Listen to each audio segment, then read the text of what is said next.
En face de la grosse tour du roi, que nous appelons à Compiègne la tour Jeanne d'Arc, il y a l'ancien hôtel-Dieu Saint-Nicolas au Pont.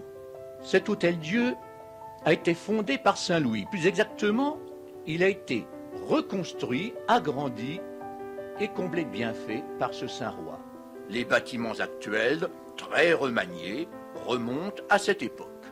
Certains le font remonter à Saint-Éloi, ce conseiller du roi d'Agobert, futur évêque de Noyon.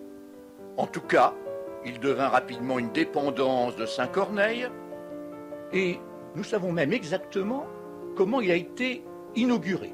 Nous le savons par un compagnon de Louis IX qui s'appelait le sire de Joinville, un champenois. Et voici ce qu'il nous dit. Le roi avait tenu à porter lui-même dans un drap de soie le premier malade. Et ensuite, il vint nourrir de sa propre main les malades. Il leur donnait à manger, même à ceux qui avaient les plaies les plus horribles, même aux lépreux. Et Dieu sait si à l'époque cette maladie faisait peur. Cet hôtel-Dieu maintenant n'existe plus.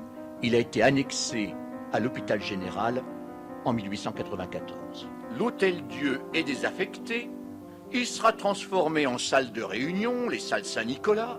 Quant à la chapelle, vous savez qu'elle est ornée d'un magnifique retable baroque en bois sculpté, datant du début du XVIIe siècle, et qui passe pour un des fleurons de notre patrimoine artistique.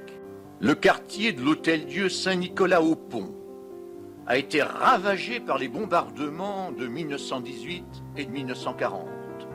De même d'ailleurs que ceux de la place du Marché, de la place Hôtel de Ville. Et l'Hôtel-Dieu a survécu miraculeusement.